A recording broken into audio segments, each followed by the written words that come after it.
Okay, 116 students, it is time for a little discussion of vitamins. This is not a very complicated portion of the chapter, so I hope you read it and find this to be sufficient. Vitamins, as were mentioned in the first part of the chapter, are small organic molecules that you have to have in your diet because they're molecules that we cannot synthesize, but they are important for biological function. We have to have some of these things in only trace amounts, but they're all important. They're organic molecules. Be careful there. There are two groups of vitamins. You may have heard about this in another class. Many of you might have seen this in nutrition, perhaps. They're either water soluble or they're fat soluble. These groups are not too difficult to distinguish. Thankfully, there's only 4 fat soluble vitamins, and they are listed here, A, D, E, K. There's no more to know than those 4. There's the end. The rest of them are all water soluble, and in addition to there being a limited number of fat soluble vitamins, their structures will show you exactly what makes each of them water soluble or fat soluble. They should make sense considering the preparation we've had talking about other biomolecules and lipids in particular. The thing you have to remember is that vitamins are going to be precursors to coenzymes. I believe that was mentioned at the start of this chapter, but some people kind of overlooked it. And that means that they are a compound necessary for the synthesis of another compound. Yes, this is a question that's on your homework. Make sure you pay attention to that when you get to it. So, these vitamins are going to be precursors to what we call coenzymes. Those are the cofactors that are organic molecules that are required by an enzyme for normal function of the enzyme. The coenzymes in vitamins are shown in a table in your textbook with many details that are way beyond our concerns.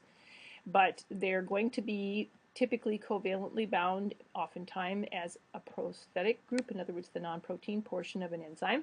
Sometimes they're non-covalently bound. Whatever the case, they're required for normal activity in the protein. Essentially, all the water-soluble vitamins, interestingly, except for vitamin C, are identified with the function of a specific enzyme. Vitamin C's function is more broad than with a particular enzyme. In a general sense, they're going to act at the active site of an enzyme, commonly by accepting or transferring small fragments of molecules in some enzymatic process. These are just broad generalities, what the coenzymes do. One very important example of a coenzyme that you're going to need to be familiar with before we're finished with the last chapter for the semester, which is chapter 20. The one is called NAD. It shows up in a number of examples in this chapter. It is involved in oxidation processes. Now let me not understate this. This is NAD+. It does have that plus in its name. It is related to the vitamin niacin. And its job is to be a hydrogen anion, except it's called hydride, which is an unusual hydrogen ion. But it's involved in a variety of oxidation processes. And anytime you see NAD in the reaction, you know there's oxidation involved. It always goes together. It's why it's there. So here on the left in this rectangle in the middle of the slide here shows you the diagram from the book with the structure of niacin, which interestingly is also called nicotinic acid. You can guess which name has better political correctness. And nicotinic acid would not sell well. And so its amide is called nicotinamide, which is a modified form of it. But that's the first name in this funny coenzyme. So it's nicotinamide adenine dinucleotide. Why this is a dinucleotide will become obvious later, not necessarily at the moment. But nicotinamide is the blue part on the left, and the dinucleotide is having to do with these other portions. This happens to be the sugar ribose, 2 times. One's right side up, one's upside down. And then there's phosphates in the middle. Adenine happens to be what's over here.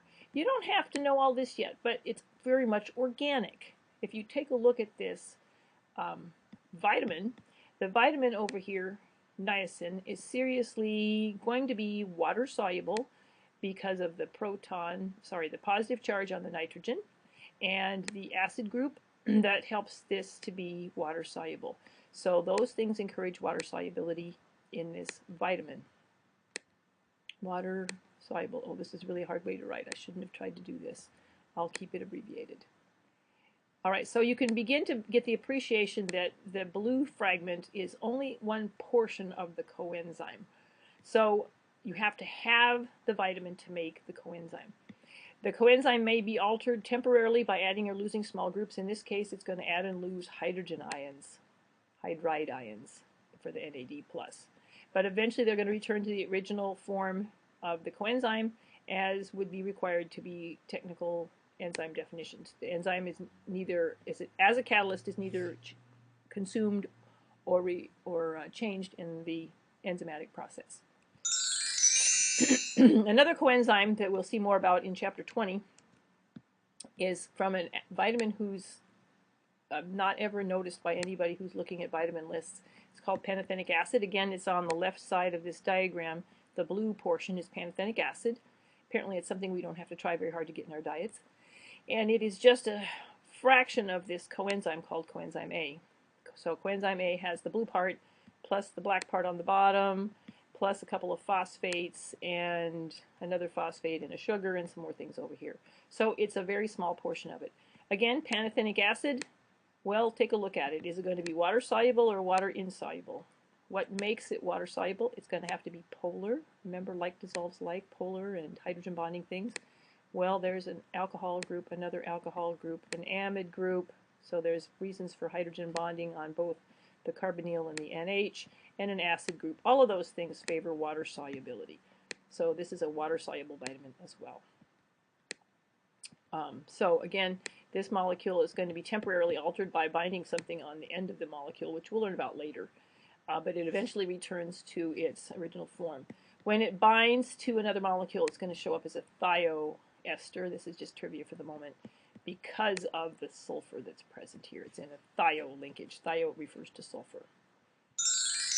All right, here's some diagrams of various vitamins. And if you're paying attention to the letters here, the one on the top is A, and D, and E, and K. These are all fat-soluble vitamins, V4.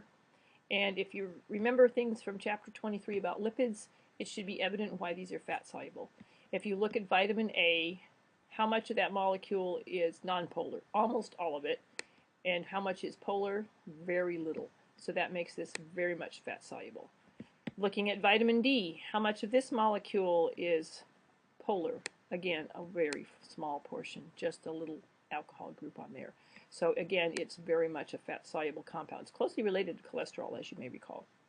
Vitamin K, look for polarity in that molecule. Well, notice there's 3 groups of CH2s over here on the right, so that piece is multiplied 3 times. So the only parts that are at all attracted to water are 2 ketone groups, and that's not enough for all those carbons. So again, vitamin K would certainly be fat-soluble. Vitamin E has a long hydrocarbon chain on the right, and 1 lonely little OH group in an oxygen in an ether type situation in that ring, and 1 alcohol. For all those carbons, not enough. These are all clearly fat-soluble based on their structures. So I want you to be able to look at structures and recognize what makes something water-soluble or fat-soluble. It should make sense to you. All right, so just for a humor point, at the end of this chapter, we have to remember where poetry and children's literature comes in. Stuart Little, if many of you remember that as a movie, it was also a book. It had a chapter that involved vitamins. "Let me have your attention, please," repeated Stuart. "As you know, Miss Gunderson is sick, and I'm taking her place." "What's the matter with her?" asked Roy Hart eagerly. "Well, vitamin trouble," replied Stuart. "She took vitamin D when she needed A. She took B when she was short of C, and her system became overloaded with riboflavin, thiamine, hydrochloride, and even with pyridoxine, the need for which in human nutrition has not yet been established. Let it be a lesson for all of us." He glared fiercely at the children, and they made no more inquiries about Miss Gunderson.